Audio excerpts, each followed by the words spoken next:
So tonight I'm with Jim Romano, and we met. Well, how was it? How many years ago? 2 years ago. 3 years ago. So the question is, how did you find me? How did I find you? Well, I was a patron of this bookstore when I would come here for vacation. And I had this wild idea that when I traveled, I would start going to used bookstores and interviewing people like yourself as to why they have a used bookstore, because I would love to have a used bookstore. And you could someday. I could someday. I'm not there quite in my life yet, but that is why I thought, okay, I'm going to have this blog, and then part of it is I'm going to interview people, and people on what their favorite books are, and then also, obviously, why do you have a bookstore? Why do I do what I do? Why do you do it? Now we're going to flip it. Okay. And I'm going to ask you, why do you do what you do? So you have a website called reading1000books.com. Yes. You interviewed me for. Did. And now I did read a little bit of your bio online, Okay. but I want to hear it out of your words. What inspired you to create that? So, it's a very interesting story. I was at a low part of my career, what I felt was a low part of my career, and I needed something to jumpstart it, I felt like. And my wife and I had watched a movie called, and I don't know if you might have seen it, Julie and Julia, where you have the book. Yeah, okay, yes, and Julie Newman went out and bought the Julia Child book, and she did all the recipes, and she blogged about it. And I said, I wanted to create a blog. When somebody gave me 1,000 books to read before you die, and I said, I'm going to read these and I'm going to blog about them. It was a very empowering experience when I made the decision to do that, because I felt like I was doing what I wanted to do. And for so long that we do what we have to do. We work our jobs. And if there's a creative instinct in us, I feel sometimes that most Americans have to cover that over with their day job. And I felt it was so liberating when I decided I was going to create my blog, and I was going to do it doing something I loved, which was reading. On your own time. On my own time. But I wanted to expand it, because I can't ever do anything small. I wanted then to have an interview portion. Well, that's big. 1,000's big. 1,000 was big. But I wanted to then interview people, and basically do an interview where I said, what's your favorite book? Why is it your favorite book? What's your favorite character? Have I gotten there yet? Not totally. Other things have jumped into my life. However, the idea of still writing down my thoughts about these books that I'm reading on the 1,000 book list is wonderful, and I love it. I just finished a book. It's called April 1865 by Jay Winnick. It's about the last month of the Civil War, and it's one of the best books in the Civil War I've ever read. You had mentioned in your bio online that Civil War and your grandfather and the books that he had were a big inspiration to you. And you also mentioned a Mr. Mustich. Mustick. So tell me about him. He's the author of the 1,000 Books to Read Before You Die. It said it was a life-altering list, and it has been for me. Is it the book so much? Yes and no. Is it the fact that I decided to do something and to be creative? That's what was liberating and life-changing to me. So it's funny, because I got the book, somebody sent it to me as a joke, because they knew I liked books. I was having books sent to my workplace from Amazon, so my wife didn't see the boxes come. So people know that, okay, Jim Romano likes books, and I like history, I like classics, I like generally everything. So this book, and I said, you know what, I'm going to read all these books. I mean, why have a book of books if you're not going to read them? That's kind of the attitude I took. So why not 10,000? I'm just kidding. That's okay. Because I don't. Yeah. But how many? So have you done the math? Have you calculated your life expectancy to figure out how many books you need to read to get to fruition here? Like, how many are you reading a year? I'm reading. Last year I read 40 books. Now they weren't all on the 1,000 book list, but a good chunk of them were. It's funny. When I got the book, I said, my wife said, you have read a lot of these. And I had read some, and I had started some, and I had said I read a lot of them, because some of them in school, but I hadn't. And I'm a fairly educated person, so I was like, okay, I really want to do this. So the first book I picked up on the list was number 1, which was Desert Solitaire, which is a memoir about a gentleman who lived at the Arches National Park for 2 years as a ranger. And he tells this great story about what he saw and what was available and what the weather was like. And there's some also interesting analysis. This is both in the 1950s and 60s. He talks about, I guess they dammed the Colorado River, so he was one of the last people to go down in a float. Well, you were talking about Huckleberry Finn the other day. We got some similarities floating down a river. Yes, exactly. Huckleberry Finn. I just read for the first time Tom Sawyer. And we've talked about that. Yes, and it was, I enjoyed it tremendously. So my guess would be, I got a couple books here. One's great books for every book lover, another one's 501 must-read books. But like I would imagine, Julia and Julia. So the first 100, there are probably a lot of lists that have that 100 on there. And we talked about these books, great books for every book lover, 501 must-read books. So the first 100 can come from a lot of lists. But how are you going to get to 1,000? That's a great question. So I'm not going to read, the way the book is structured, it's alpha by author. So I can't just start and keep going. So I've been picking them in and out. So right now I'm reading Dostoevsky's The Brothers. I can hardly ever say Wow. that. Yes. It's a hard one to pronounce. So, Dostoevsky, did I say it right? Dostoevsky, yes. I don't even know if I'm... so it's a fascinating book about a family of 3 sons of a terrible human being of a father. And I'm only about 150 pages into it. It's about 850 pages I saw. So I'm excited and I'm enjoying it. I read a couple of things at the same time. So there's children's books. So The Very Hungry Caterpillar, Make Way for Ducklings, Goodnight Moon, stuff that we've read to our kids and we read as children. There's Dostoevsky. So they're not all War and Peace. You have time to fit in a few titles. But I've been picking them. What can I say? Gone Girl.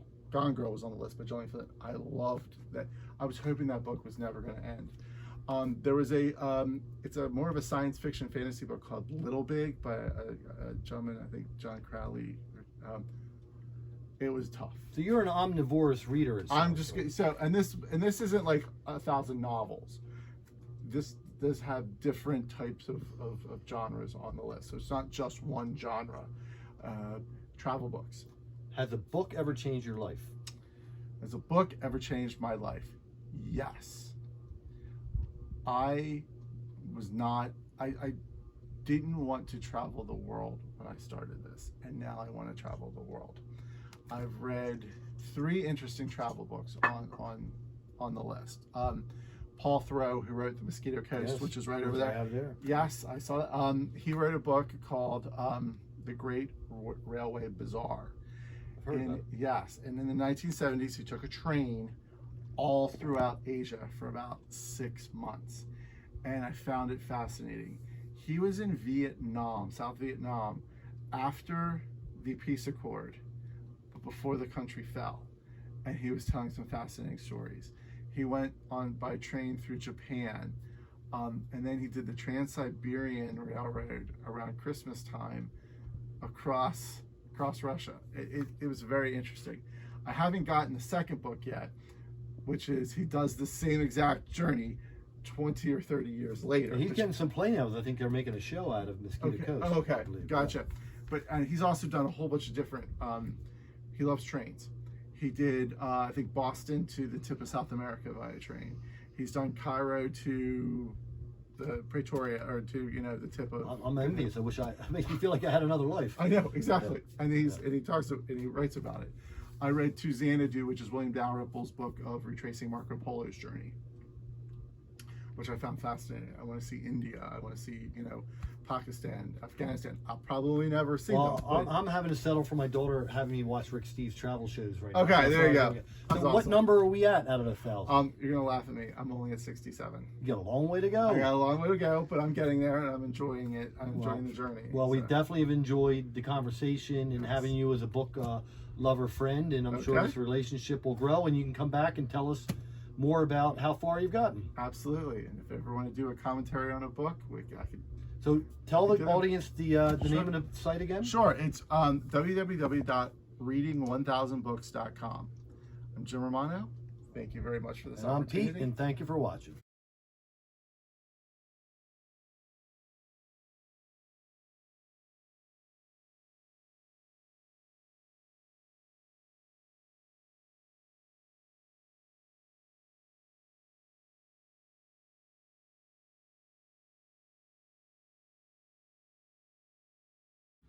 So tonight we're here with the local author Nancy Viau, and we've been carrying her book in the store. Today is a beach day, and I've got some questions. I've never questioned an author before. So here we go. So I know how I got here. I came here in 1987, but it sounds like you've been a part of this town for a long time. You've got it inside the cover of the book. You mentioned the dedication to Stone Harbor. You said your publisher allowed you to dedicate one town that you could do it. So why Stone Harbor, and how'd you get here? So funny story, my other books are dedicated to people, and every book I've ever read, every book that's in your store here is dedicated to a person. And I had to ask my publisher, I said, I really want to dedicate it to this town. I tried for years to get a beach book published through a major publisher, and now I finally have one, and I want to dedicate it to my favorite town. My dad started coming to Stone Harbor right after the war, so I've been here shortly after that. So the dedication is to Stone Harbor, the beach town that holds my heart, my history, and my memories. So I had to do it because I've been here forever, and my history's here. So Your dad came here after the war. my dad came Did here. you have a family member clue you in? How did he find it? It was between here and Beach Haven. Which my parents had a house at, so So I know that well too. I think my Aunt Lou talked him into Stone Harbor, and that's why we Well, they're ended up in both Stone Harbor. fine choists. And their house is still standing on 94th Street, a little cottage right down the street here. And we love the old cottages in this town, we really do. I came from Pennsylvania, came down here in 1987, but I remember as a small kid when we visited, you mentioned in the book, salty breeze. And when you're here, you don't smell it as much. You might smell, the bay at low tide and recognize it. But I always remember as a kid, every time I came to the shore, we used to go to Ocean City, when you got within reach of the back bays and you could smell that salty air, you knew it was something. You knew it was something different. Yep. So you're trying to capture a day at the beach, and there's something magical about a full day at the beach, which I rarely get to do anymore. In the fall, we vacation in Hatteras, and we do pull off a full day, and there's nothing better than a full day at the beach. So tell us about this day. So one of the things that I wanted to bring forth in this book was the use of all five senses, because I do a lot of author visits in schools, and of course, for kindergarten or pre-K, what are they going to work on? The five senses. So, salty breeze, the whoosh of the waves, like what you hear, what you see, what you smell, what you taste, the ice cream. And that's one of the things that I had that was important to me to put in the book. So it's just an experience of going to the beach from the very beginning, and you'll love this story. So all of my kids, we would travel to the beach, we'd all pile into the blue van. Now I have nothing to do with the illustrations. The illustrator, I need to mention her name is Charlie Alder. I have nothing to do with the illustrations. So the very first spread, sunny days are the beach, pretty pales, there's one for each. They're getting in a blue van, which is exactly what all four of my kids used to do, getting into a blue van. So it was just something about that excitement of all sitting together, getting ready to go to the beach. And I try to tell my kids, we take it for granted because we've been here. yes, So many times I'm driving west, right. and we see 2,000 cars heading this way, That excitement. and I'm trying to explain to my kids, Yeah. because they've been here the whole time, this is what everybody else is trying to We're get. jaded. You're We're trying jaded to get to. and spoiled. Sometimes you Yes. forget. Yes. So I try to find time in my life. We do it many times. A little Yep. sunset on the Delaware Bay, a little morning on the beach here. Yep. Try to find that half hour to find some time to have some Yep. beach time if you can't get the full day in. Right. In my book chats, I mentioned that whether it's history, or fiction. There's something that an author is trying to express, prove, show. When you came up with the idea for this book, what were you trying to say? I think I just want a couple things. I want anyone to know that the beach is accessible. It's something that you don't need a ton of money to come to the beach. You can pile everybody in the car, pile everybody in the van, you know, your boogie boards, your chairs, your umbrella, and if you're close, you can get to the beach for the day. And you can experience all those wonderful things, because long before we had a place at the shore, we would do that. We would just pile everybody in there, come for the day, 7 in the morning to 7 at night. So it's accessible. And it doesn't matter, you know, what your background is, you know, where you're from. You know, if you can get to the beach and you can feel how wonderful it is, it brings everybody together. It's gonna make As I mentioned, I grew up in better. Central PA, and to be honest, before we could do weekly rentals, when I go to a church group or a youth group, Yep. there used to be beach houses in the boardwalks, both in Wildwood and Ocean City. Right. You got a pass, you paid money, you got a locker and a shower, and for X amount, a couple of bucks, that was your beach But day. you got there. You got there, you had Yeah. a place to change. Yep. Well, it's so nice to have the stories told. So Yep. nice for you to tell us about the book. We're very happy to have the book here in our store, and we hope you come in and Signed purchase a copy. copies. We have signed copies. Yeah, it's so- wonderful. So thank you very It's much. so fun. Thank you. Okay. Thanks, So Nancy. fun.